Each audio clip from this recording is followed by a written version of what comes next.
tuhuza nkwifuriza igitondo cyiza we kurikiye mirongo 89 n'ibice 7 BNB Kigali FM naho dukurikiye kuri mirongo 9 n'igice kimwe ndetse n'indi miyoboro yose ushobora kutwumvaho. Nitwa Lucien Ruzagiriza ndi kumwe n'abavuga neza Jonathan na Didier Bizimana bagiye kumfasha kugira ngo aya makuru akugereho neza. Ikaze.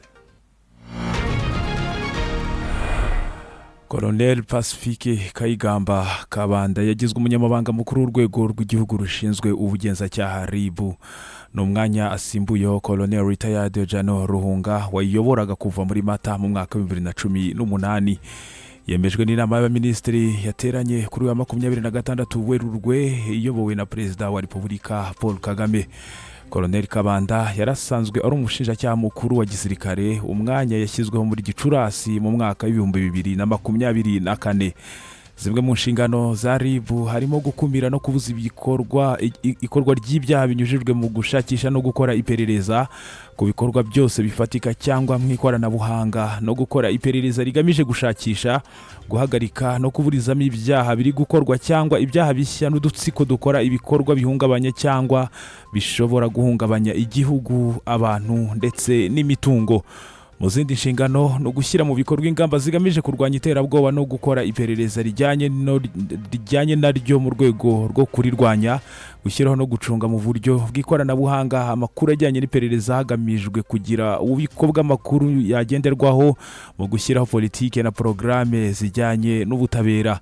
Ingingo ya 20 itegeko rishyiraho RIB iteganya ko umunyamabanga mukuru n'umunyamabanga mukuru wungirije bagira manda y'imyaka 5 ishobora kongerwa rimwe gusa. Iri teka ryatangiye gukurikizwa ku munsi ryatangarijweho mu igazeti ya Leta ya Repubulika y'u Rwanda. Icyakora agaciro karyo gahera ku itariki ya 9 Mata mu mwaka wa 2023 kuri Colonel Retired Ruhunga na Karihangabo.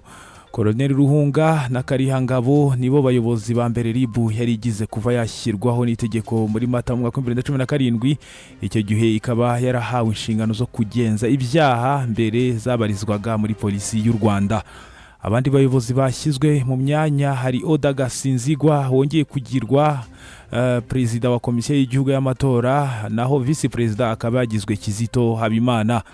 Muri NEC kandi Fortune Nyiramadirida, Nicole Mutimukeye, Karine Umwari, Jean Bosco Mutijima, Semanywa, Françoise Kabanda Uwera, Judith Mbabazi bagizwe abakomiseri. Jean Bosco Nkuranga yagizwe umuhuzabikorwa w'ishami rishinzwe gushyira mu bikorwa imishinga itandukanye muri Minisiteri y'Uburezi, mu gihe Doriane Cyubahiro yagizwe umujyanama mukuru mu bya tekinike muri Minisiteri y'Imari n'Igenamigambi. Inama y'abaminisitiri yafashe imyanzuro n'ingamba bitandukanye ndetse ishyira mu myanya abayobozi mu nzego zitandukanye. Dukomeje n'amakuru. Urwego rw'ubugenzacyaha RIB rwataye muri yombi abakozi 3 b'akarere ka Kayonza na rwiyemezamirimo bakoranaga aho bakekwaho kunyereza umutungo wa leta ungana na miliyoni 67 z'amafaranga y'u Rwanda. Aba bakozi batawe muri yombi mu bihe bitandukanye aho kuva tariki ya 21 n'iya 26 Werurwe uyu mwaka aribwo bamwe batangiye gutabwa muri yombi. Mu batawe muri yombi harimo Mbasha David wari umuyobozi w'imirimo rusange mu karere, Kayigire Anselme wari umuyobozi ushinzwe imari mu karere hamwe na Nzaramyimana Emmanuel wari rwiyemezamirimo ufite ikigo cy'ubwubatsi cyitwa ATG Limited. Atawe muri yombi kandi Sibomana Charles wari usanzwe ari umukozi ushinzwe ingengo y'imari mu karere ka Kayonza. Umuvugizi wa RIB Murangira BTR yatangaje ko Mbasha David, Kayigire Anselme na Sibomana Charles bakurikiranweho icyaha cyo kunyereza umutungo wa leta, mu gihe Nzaramyimana Emmanuel wakurikiranweho icyaha cy'ubufatanyacyaha kuri iki cyaha. Abafashwe bafungiye kuri station ya RIB ya Nyarugenge mu gihe dosiye yabo yoherejwe mu bushinjacyaha ku itariki ya 26 Werurwe, ubwo ni ku munsi w'ejo. Icyaha cyo kunyereza umutungo bakurikiranweho giteganywa n'ingingo ya 10 y'itegeko nimero 54 akarongo umwaka wa 2018 ryo kuwa 13 Kanama umwaka wa 2018 ryerekeye kurwanya ruswa. Ugihamijwe hanishwe igifungo kuva ku myaka 7 kugeza ku myaka 10, hakiyongeraho n'ihazabu y'amafaranga y'u Rwanda yikubye inshuro kuva kuri 3 kugeza kuri 5 z'agaciro k'umutungo yanyereje. ni mu gihe ubufatanyacyaha n'ikitso muri ibyo bikorwa ahanwa n'ingingo ya 84 y'itegeko nimero 68 akarongo umwaka wa 2018 ryo kuwa 30 Kanama umwaka wa 2018 riteganya ibyaha n'ibihano muri rusange. Ubihamijwe ahanwa n'uwakoze icyaha. Ribu yasabye abantu bose kwirinda ibikorwa byo kunyereza umutungo wa leta kuko bigira ingaruka mbi ku iterambere. Ihamya ko uzabifatirwamo wese azahanwa nk'uko amategeko abiteganya. Tukiri mu makuru ajyanye n'ibyaha, polisi y'u Rwanda mu mujyi wa Kigali yatangaje ko mu minsi 2 ishize yataye muri yombi abantu 16 bakekwaho ubujura bo mu mirenge ya Nyakabanda na Mageragere mu karere ka Nyarugenge, barimo n'abafatiwe mu cyuho bamaze kwiba no gutera ibyuma abaturage. Ibyo bibaye nyuma y'uko mu mirenge ya Nyakabanda, Mageragere, Rwezamenyo na Gitega yo mu mujyi wa Kigali hajyaga humvikana ubugizi bwa nabi burimo kwiba abaturage no kubakorera urundi rugomo. Mu ijoro ryo ku itariki ya 24 rishyira ku itariki ya 25 Werurwe uyu mwaka, polisi yataye muri yombi abantu 8 bo mu murenge wa Nyakabanda aho bikekwa ko bibaga abantu babashikuje ibyo bafite hashingiwe ku makuru yatanzwe n'abaturage. Muri iryo joro kandi hatawe muri yombi abandi bantu 4 bafatiwe mu cyuho mu murenge wa Mageragere ubwo bari bamaze kwiba imashini y'umuturage izwi nk'ikiryabarezi.